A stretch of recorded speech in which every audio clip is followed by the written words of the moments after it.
पुष्प वर्षा कर रोली और चंदन लगाकर जिलाधिकारी ने बच्चों का किया स्वागत। 34वें डॉक्टर्स डे पर सम्मानित हुए 34 डॉक्टर। विशेष संचारी रोग नियंत्रण अभियान का हुआ शुभारंभ और गोष्ठियों का आयोजन कर आम जनमानस को नए कानून के प्रति किया गया जागरूक। नमस्कार, प्रज्ञा टाइम्स के साथ मैं आर के भट्ट। अब प्रज्ञा टाइम्स विस्तार से। जिलाधिकारी ने विकासखंड पडौना के अंतर्गत composite junior high school Semra हरदो में ग्रीष्मावकाश के पश्चात विद्यालय खोलने पर छात्र छात्राओं के स्वागत कार्यक्रम का आयोजन किया। उक्त कार्यक्रम का शुभारंभ जिलाधिकारी उमेश मिश्रा ने किया। जिलाधिकारी ने सर्वप्रथम कक्षा 1 में नव प्रवेशित 40 बच्चों से मिले और उन पर पुष्प वर्षा करते हुए उनके माथे पर रोली चंदन लगाकर स्वागत किया।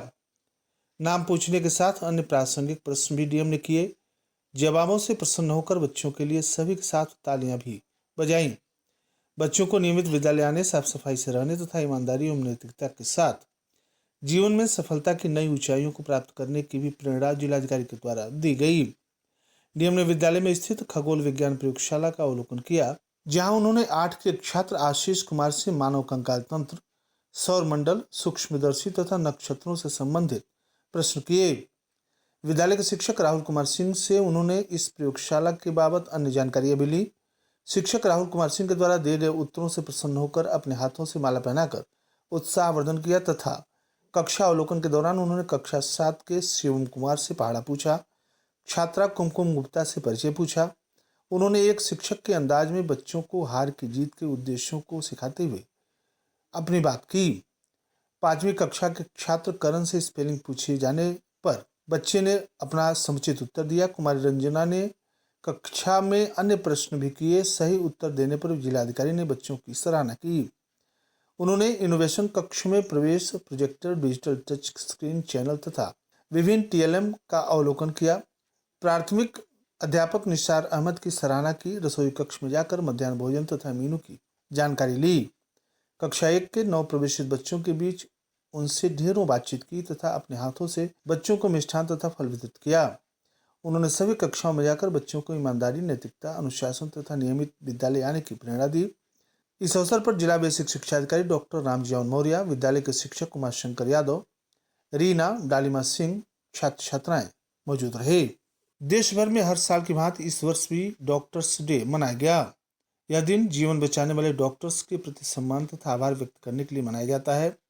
इस दिन उन सभी डॉक्टरों और स्वास्थ्य कर्मियों के लिए जश्न का दिन है जो बड़े पैमाने पर समाज की सेवा कर रहे हैं। पडौना में भी मारवाड़ी व मंच चेतना महिला शाखा के द्वारा 34वें राष्ट्रीय डॉक्टर्स डे पर 34 डॉक्टरों को सम्मानित कर डॉक्टर्स डे मनाया गया। इस बार मंच ने डॉक्टर्स डे को feeling hands caring hearts theme पर मनाया। इस थीम को जीवंत करने के लिए चेतना शाखा की महिला टीम डॉक्टर्स के क्लिनिक जाकर पति पत्नी दोनों को गुलाब का फूल तथा यादों को संजोने के लिए उनका एल्बम देकर सम्मानित कर दंपति डॉक्टर्स के डॉक्टर्स डे को सेलिब्रेट किया। मंच अध्यक्षा मीनू जिंदल ने इस दिवस को मनाने का उद्देश्य डॉक्टरों की अमूल्य सेवा तथा अथक समर्पण को पहचानने के लिए समर्पित किया। उन्होंने कहा कि जो हमारे स्वास्थ्य और कल्याण की रक्षा में महत्वपूर्ण भूमिका निभाते हैं, उन्हें हमें सम्मानित करना चाहिए। राष्ट्रीय चिकित्सा दिवस डॉक्टर्स के प्रति हमारी गहरी कृतज्ञता व्यक्त करने का एक अनूठा अवसर है। इस अवसर पर मंत्री रश्मि टिबड़वाल, कोषाध्यक्ष प्रिया टिबड़वाल, अनु अग्रवाल, मथु नथानी, बीनू नरसरिया, खुशबू अग्रवाल, पद्मा अग्रवाल आदि मौजूद रहीं। सोमवार को विशेष संचारी रोग नियंत्रण तथा दस्तक अभियान का शुभारंभ रविंद्र नगर उच्च प्राथमिक विद्यालय से स्कूली बच्चों को रैली को जनप्रतिनिधि ललन मिश्रा, पूर्व जिलाध्यक्ष बीजेपी तथा वरिष्ठ भाजपा नेता फूलबदन कुशवाहा एवं मुख्य चिकित्सा अधिकारी बेसिक शिक्षा अधिकारी डॉक्टर रामजीवन मौर्य, जिला कार्यक्रम अधिकारी, जिला मलेरिया अधिकारी तथा सहयोगी संस्था पाथ, यूनिसेफ तथा WHO ने संयुक्त रूप से हरी झंडी दिखाकर बच्चों की रैली को रवाना किया। बच्चों ने अपने हाथ में साफ सफाई तथा जन जागरूकता के नारे, सूकर मच्छर गंदा पानी, संचारी रोगों की रचे कहानी, चूहा मच्छर और छछूंदर आने ना दो घर के अंदर, हम सब ने ठाना है संचारी रोग भगाना है की तख्तियां लेकर रैली में नारे लगाए तथा आगे बढ़ रहे थे। रैली रविंद्रनगर चौराहे से लेकर जिला चिकित्सालय होते हुए पुनः वापस विद्यालय में आकर संपन्न हुई।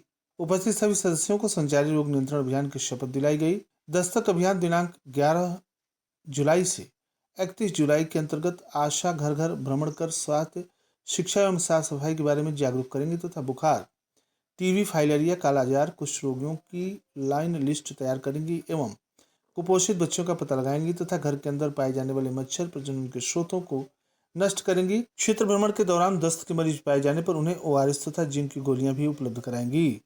अपना भ्रमण दर्शाने के लिए 15 वर्ष से कम उम्र के बच्चों के परिवार के घूरों पर स्टिकर लगाएंगी तथा संचारी रोगों के प्रति जागरूक करेंगी। साथ ही आभा आईडी भी बनाएंगी। दिनांक 1 जुलाई से लेकर 31 जुलाई तक संचारी रोग नियंत्रण अभियान के अंतर्गत 11 विभागों के सहयोग से स्वास्थ्य विभाग नोडल विभाग का कार्य करते हुए समस्त गतिविधियां संपादित करेगा। सोमवार को भारतीय न्याय संहिता 2023, भारतीय नागरिक सुरक्षा संहिता 2023 और भारतीय साक्ष्य अधिनियम 2023 लागू हो गया। कस्या थाना परिसर में सीओ कुंदन सिंह की अध्यक्षता में कस्या थाना परिसर में गोष्ठी आयोजित कर नए कानून के प्रति लोगों को जागरूक किया गया। 1 जुलाई से लागू इस कानून के संदर्भ में सीओ कुंदन सिंह ने विस्तार से जानकारी दी।